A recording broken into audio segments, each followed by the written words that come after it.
I don't care as much about being right as I care about being loved. And that is single-handedly changing my brand of every single thing I do. When I cook a meal for my son, who's a policeman, first responder, I am cooking it because that's all I can do. I can't go out in the world and make any noise. I can be at home and love my son. I'm telling you, that is the single most profound thing to me now, looking back on this 11 months of being home. And I'm like, I've spent more time with my children and my animals and myself. I can't remember the last time. The one and only Wynonna is my guest today on CIA, Contagious Influencers of America, from the producers of Keep the Faith. I'm David Sands. Oh my gosh, what it would be like to be known by your first name. If I just said I'm David, it's like, King David? No, not King David. It's amazing when you can get away with having just one name. I mean, it's crazy. You go by your first name. It's just one of those things. I mean, how do you earn that? I mean, from the get-go, it's pretty crazy. But Wynonna is, when you say Wynonna, everybody knows who Wynonna is. And when you hear that voice of hers, you know there's only one Wynonna. She's a multi-award winning American music artist. She's one of the most widely recognized and awarded female country singers of all time. Of course, she was a part of the dynamic duo with her mom, the Judds, back in the day, and boy, they had a good run. But Wynonna has just done a remarkable job over the years. She's won every award there is on the planet. Her signature songs are still among the best of the best in country music history. But we're not here today to talk about her music. We're here today to talk about her CBD line. I can't wait to have her on to talk about it, because I've actually used this CBD. I've used it. It is very, very healing, calming. I'm not going to get on here and make a lot of claims, but I will tell you that I am glad that I was introduced to Wynonna's CBD balm. It's a balm that I rub on like my hands. I'll get into that with the interview with her, but it's very, very cool. So she's going to tell you all about her new CBD line and get into some other things. So, and by the way, she's like a neighbor. She lives right down the road. Now, we did not do this in person because I think she hasn't come out of our house during the pandemic, other than a couple of times. I mean, it's, she's stayed pretty much on the safe side. So this time we did it via Skype, and I hope to do it in person the next time around. So let's get right to my interview that I recently did with Wynonna.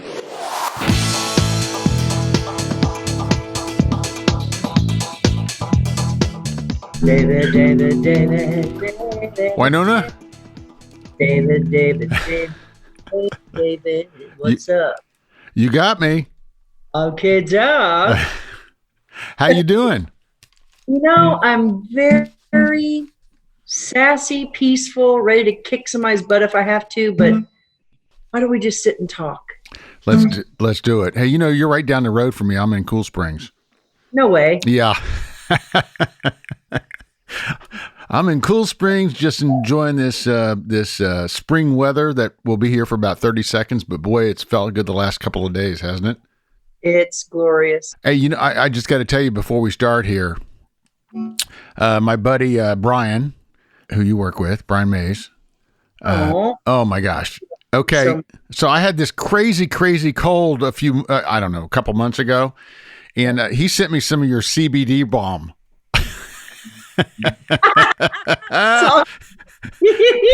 Love that. Oh, he just, he knew I had this like meltdown because I at first I thought I had COVID, of course, and so I had to go through that whole thing, and it just came down to a good old fashioned winter head cold / sinus infection, and so he sent me some of the CBD balm, and first of all I'm like, man, this is pretty cool. It's in this fancy little container. But at any rate, I put some of this on my hands, on the backs of my hands, right there on my veins, and I put some on my around my throat. I want to tell you something. Hey, by the way, this is not a paid endorsement, okay? I want to tell you something. That was a heck of a lot better than Vicks has ever been. Well, bless your heart. So is this what you've been doing, sitting around for the last year while we've all been in lockdown? You go, hey, you know what? I'm just going to expand my brand and get into other things and branch out a little bit. How did you come about coming up with this? Okay, wow, that's a really good start to this connection today. When I came home March 13th, we drove down the driveway, and I literally remember getting off the bus. I did not know it would be the last time for a year we're coming up on. And we got rid of everything on the bus, brought it in. That's the first time in 25 years, by the way. I've always been ready to deploy like a military. I've always got a suitcase packed. I buy 2 of everything, one for home, one for road. It's just it's been a lifestyle for 38 years. So here's the deal. I wake up, and I say that it's waking up, meaning that I went into a slumber for about 5 weeks. I was in such shock, and I wasn't prepared, of course. None of us were we're not going to be able to go on the road. We thought 3 to 6 months, and here we are.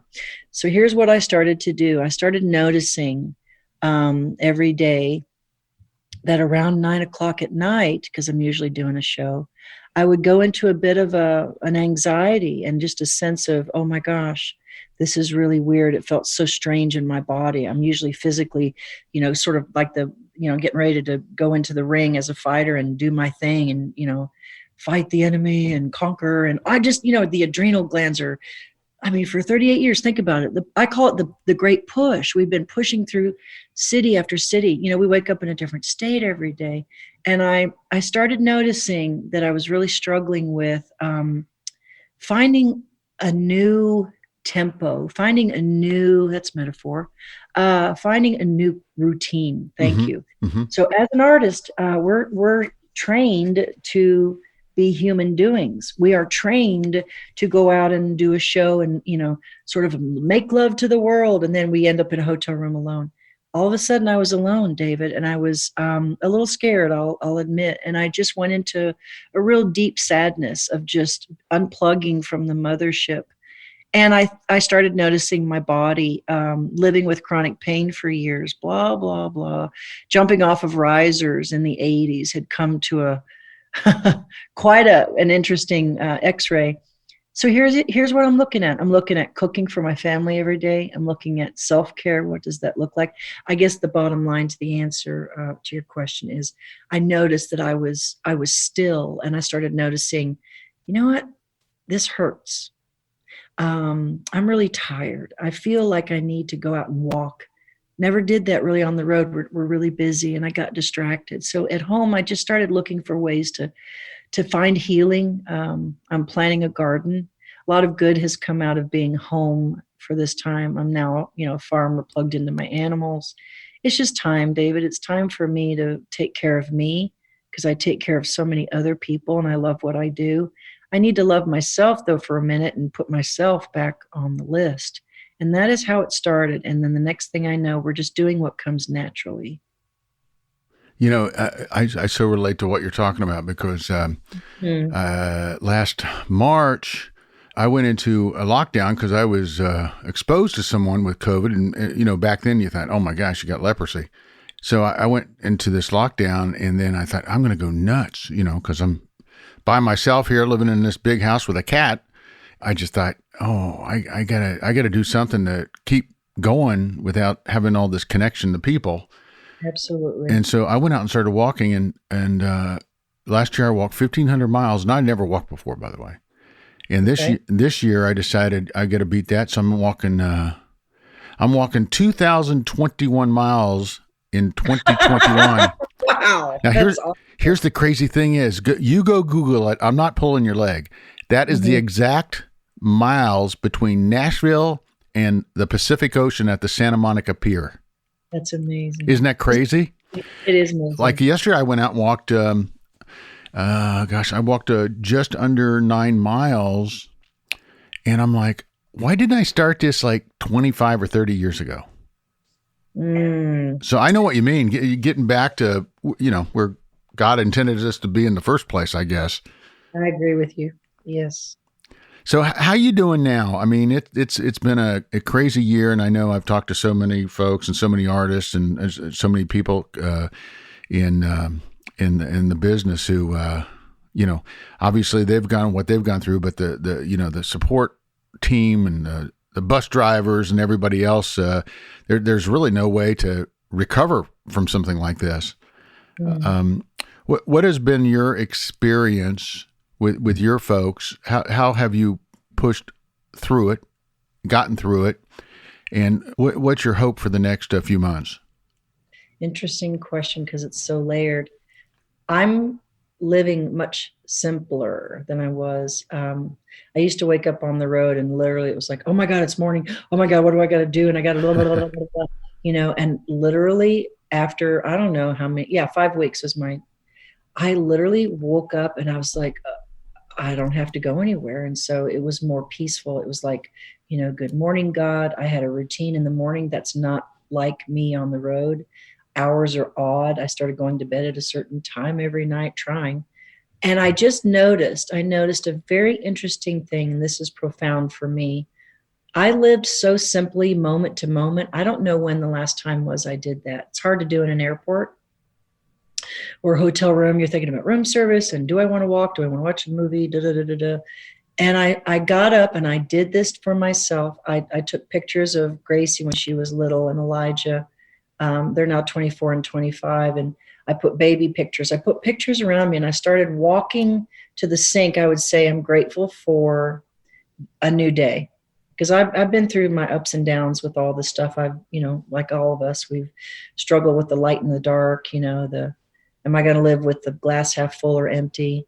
And I would just start to say, thank you, God, for. And I started doing this just out of necessity to get myself out of the funk I felt of all the calls with fans on the road that come to see us for years are now home and they're teaching their children and they're sad and lonely and scared. And I'm like, oh my God, I'm an empath. So I started doing these things and I'm going to write a book about it because it's sort of like the tools. I know we can go to therapy and we can stir the pot, talk about our feelings. I want tools to help me get through the day. So here's what I did. I would go to the sink, I would brush my teeth and look at my children and say, I have two of the greatest gifts of my life. And then I would go in the kitchen and I would say, God, thank you for, as corny as this is, it was like, I'm thankful for this fresh produce, and then I would look outside and I'm grateful for my land.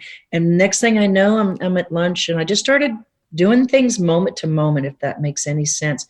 And what it got me out of and away from is worrying about the tomorrow and the next. I just lived in the moment is my point.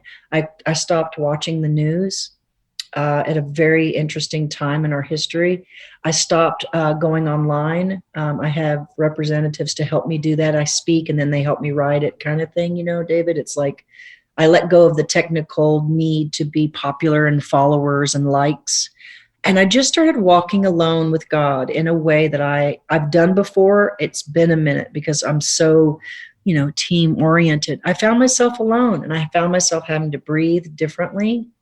Does that make sense? Because you're always pushing to do something else for somebody. Oh, yeah. Oh, yeah. And this, when you're walking by yourself, we have land here on the farm that we have this wilderness and, you can call it what you will, this meditative state of just being. And I'm just saying, I haven't had that since, years ago when I took time off. I've never taken much time off since. So I think it's been an interesting time for me to get back to me. And it's time for all of us to say, I do matter. And it's not just because of what I do, it's because of who I am. And that's been my discovery. So that's the good news. The not so good news is that I know that my band and my crew are standing by waiting.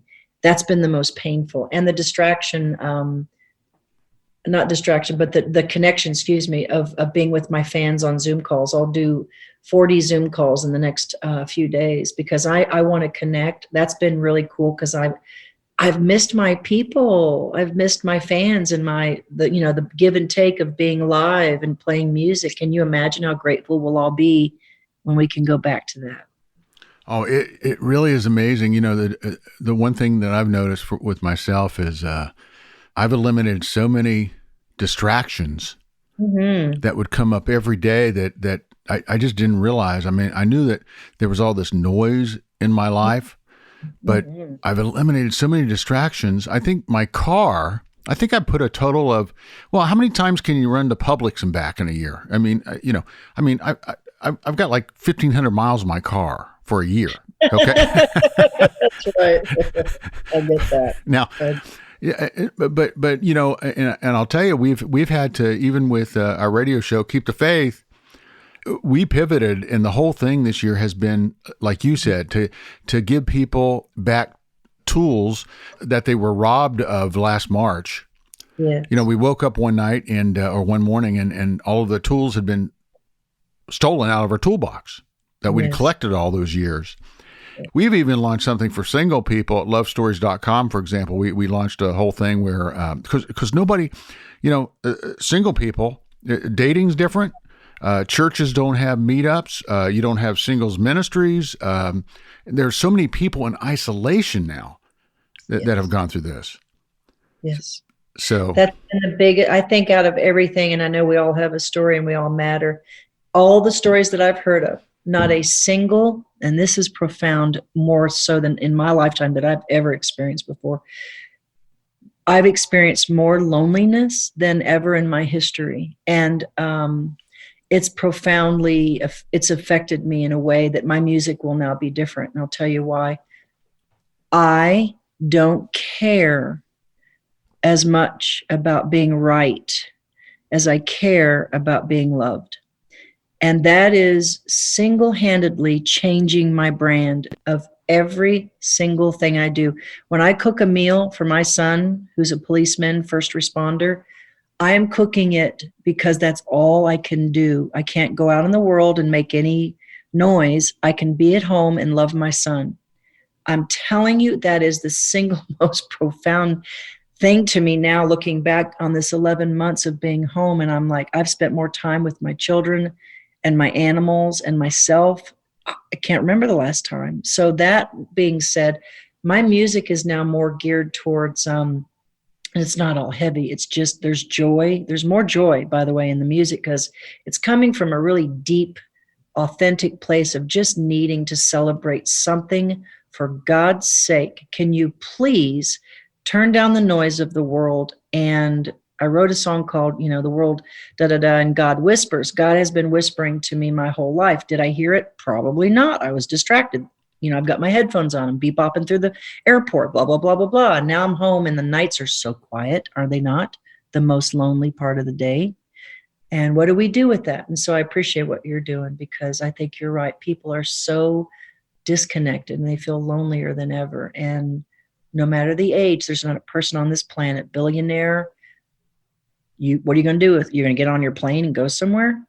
You're going to buy another house that what are you going to do with your money? There's not a lot you can do really in terms of the freedom and the choices that we did have of going out. I've left this gate, by the way, on the farm. I've left the gate to go out to eat 3 times in 11 months.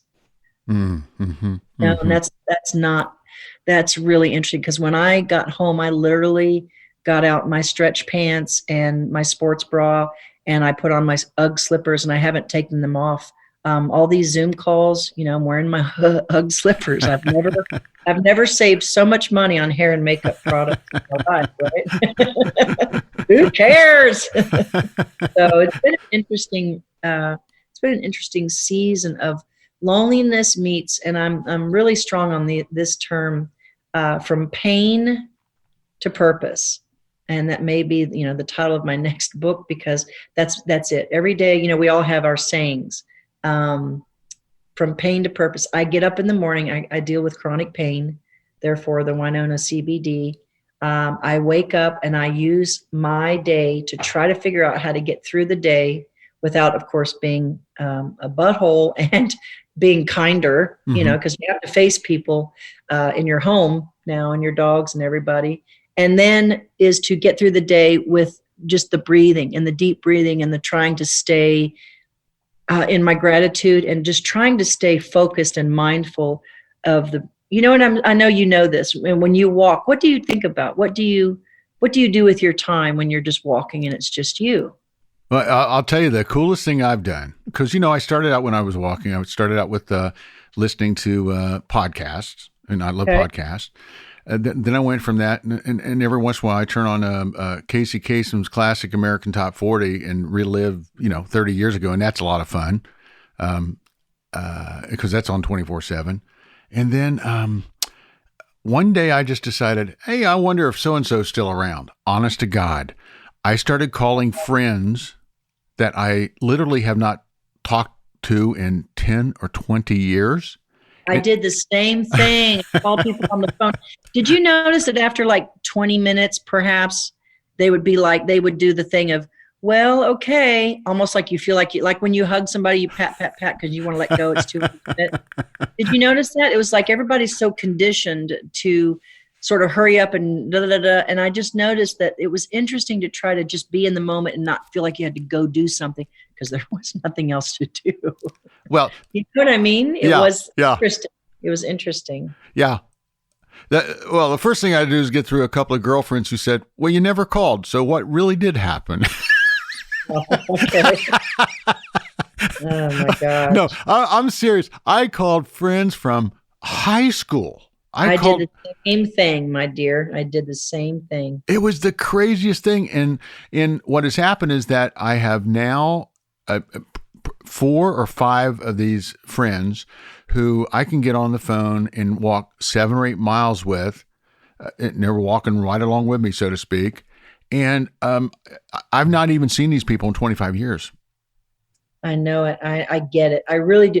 That's been one of the most profound things. I called somebody I literally hadn't talked to in so long that it was like we were starting over. I think this time has definitely been, it's a pause. And I believe I really do have faith in a way that I used to say, well, I'm a believer, and now I'm a follower. And the difference for me was following like a child does behind their parent. And they don't really they might not even know where they're going. But they trust the parent and they follow, right? The believer to follower has been interesting because I've had to walk a walk I've never had to in my life.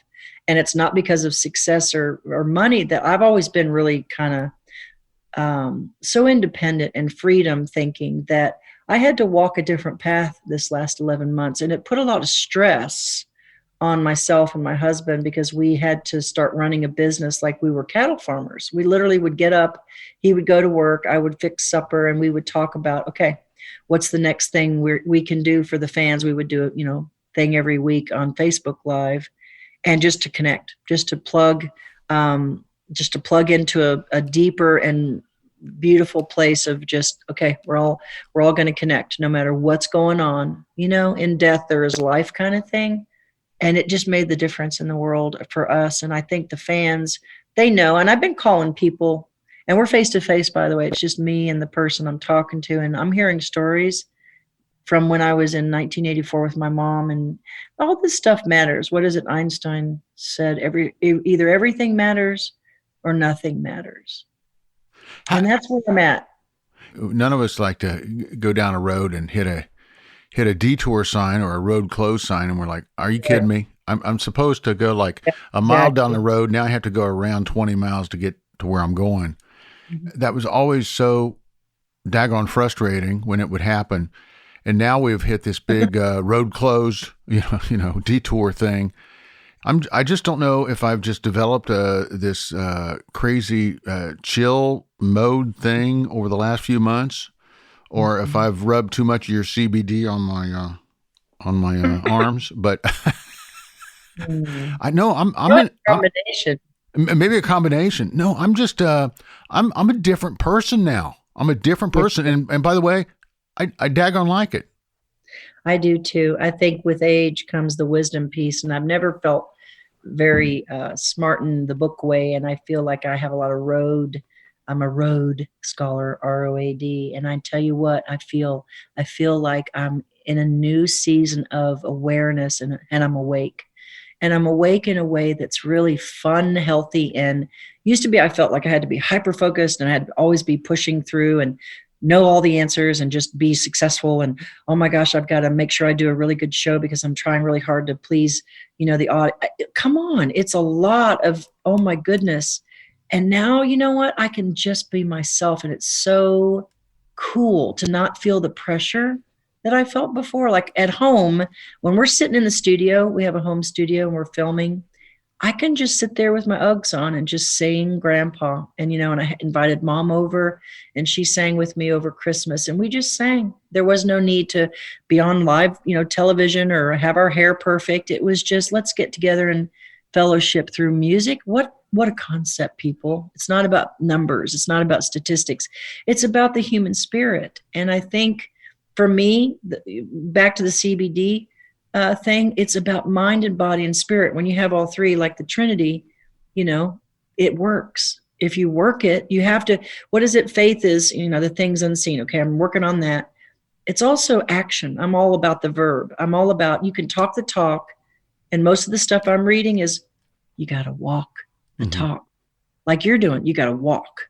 You got to walk it out. And all of us make a lot of plans. I've always been one of those visionary types. Like next year at the Super Bowl, I'm going to go and I'm just that way, forward thinker.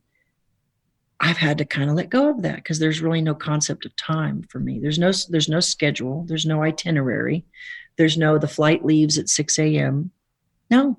And you're sort of suspended for a minute and then you got to find a grounding. So planting my garden, trying to walk, trying to be conscious of the things I do, whether it's eating or talking or praying. I'm just telling you, it's like you got to get real, right? Because there's nobody watching. Not really.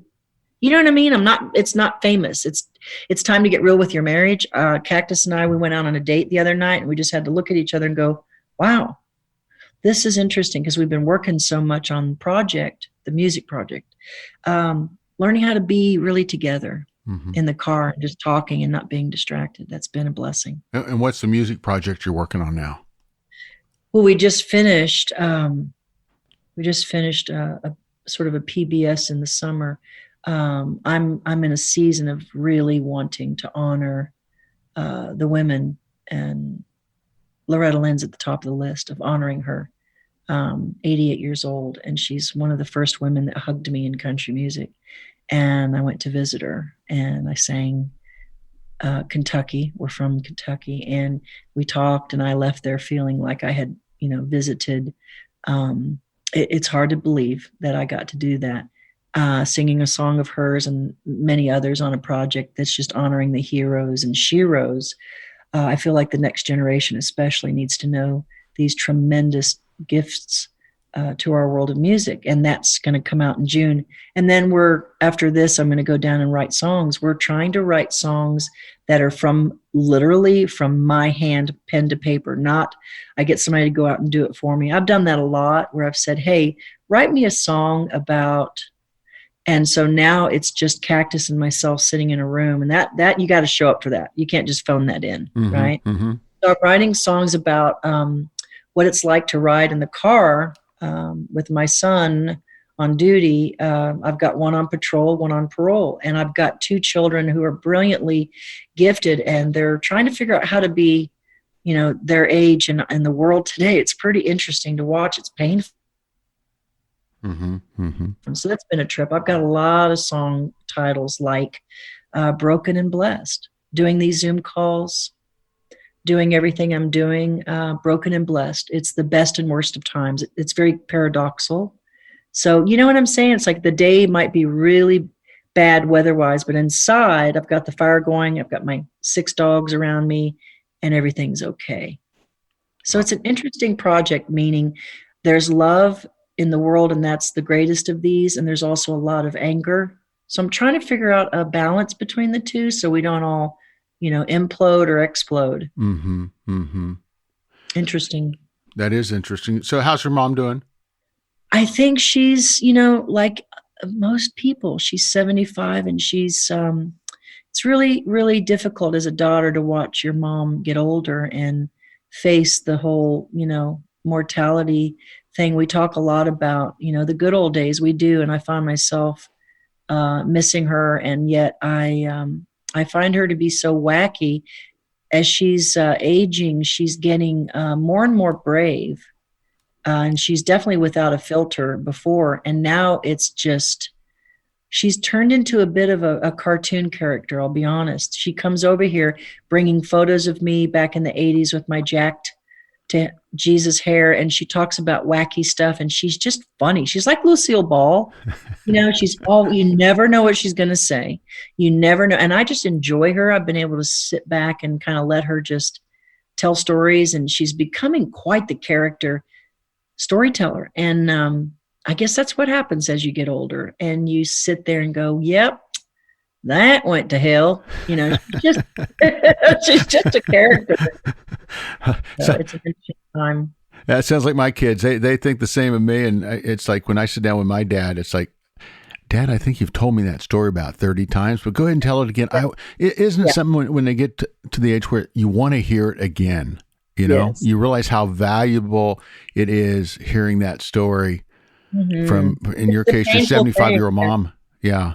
She's definitely, we've had such an incredible history, and we talk about those times, and then to see her little hands, getting more and more, just they're getting littler. It's like she already has little, feet, and it's like she's just, I want to hug her a lot, and then I want to, pull her wig off and say, stop it. It's like this, we have such an interesting relationship.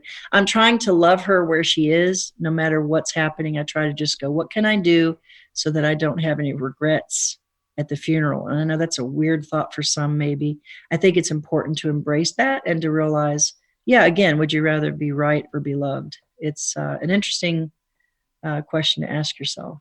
Well, I'd like to be both. Yeah, exactly. Well, listen, I want to thank you for spending this time with me. And next time, let's do this in person. Hopefully that time will come soon. Yes, amen to that. I'm ready, David. I'm ready. Let's do this. Yeah, let's do it, and we'll hang out and record some stuff. And listen, I really appreciate your time, and you all are blessed, and you're a blessing to us. And just keep the faith and stay safe out there. Okay, out there like 5 minutes from me. I make it sound like you're out in Arizona. You're in Leaper's Fork, right? Yeah, Leaper's Fork. Yeah. Okay, so you're right down the road, a couple exits. But hey, it's been great talking with you, and thanks for the CBD. It's wonderful, and we'll let everybody know where they can get that. Tell everyone I said chillax. #chillax. There you go. Bye for now. Bye. Talk to you later. And thank you, Wynonna. The CBD line is simply called Wynonna CBD. I just cannot tell you how cool this line of CBD is, and how much. I've gotten so much out of it. It's a new line of herbal infused hemp CBD. It's very luxurious. But the pricing is really, really fantastic. You can check it out. Just simply go to WynonnaCBD.com. It's that simple. Wynonna, WYNONNA CBD.com. I highly recommend that you check it out. Hey, we have something special coming up that I wanted to mention to you, because I know a lot of you are trying to return to normal. Well, I don't know if it's return to normal, get back to some kind of normalcy. And we have something that we've decided to put on at the end of July. End of July, let me see, the 29th through the 31st, and it's going to be just south of Nashville on Johnny Cash's old farm, the Hideaway Farm, and we're going to put on a little show for you, a little show with big artists on a big stage, multiple stages, as a matter of fact. It's going to be called Life Fest Music City, and it's going to be an outdoor festival. And yes, there are going to be thousands of people there. And yes, there are going to be all kinds of families. So it's going to be folks of all ages, be a lot of kids there too. And I want you to bring out your family. And for those of you who are listening to this, and maybe you're in LA or Seattle or Minneapolis, someplace, say, why is this guy talking about Nashville, Music City? It's because Nashville's the it city. Everybody wants to come here now. And so this gives you a great excuse to come here in the summer. hang out for a few days, maybe go to the Country Music Hall of Fame and do some things downtown. And then on the weekend, go to, it begins on Thursday, actually, go to Life Fest Music City, which is just south of Nashville. And you're going to have a great time. Like I said, it's an outdoor festival. We all are wanting to get out and do that. So please do consider. Go to KeepTheFaith.com for more information, and you can click the Life Fest button there, and make sure that when you purchase your tickets, you put in a special code, and that's, let me see, it's Faith. How could I forget that? Faith. You'll get a little discount on your tickets, okay? This has been CIA, Contagious Influences of America, from the producers of Keep the Faith. Hey, do me a favor. Go rate and review our podcast. That would mean a lot. That's how people find out about us. Give us a good review, if you would. Give us 5 stars, a good review. And the more that's up there, the more that people want to check us out. And thank you for especially listening to us on the iHeart platform. We remain one of the top podcasts in the spirituality section of iHeart Radio or iHeart Media. That's where a lot of people find us, frankly. That's pretty special. So I want to give a big shout out to our friends at iHeart for definitely keeping us up there. I think we're consistently like in that top 25. So I really, really appreciate that. Hey, go out there and have a great week. Go out there and live that life in living color, because it sure is a heck of a lot more interesting than living in black and white. I'm David Sams, and I'll see you next time here on CIA, Contagious Influencers of America.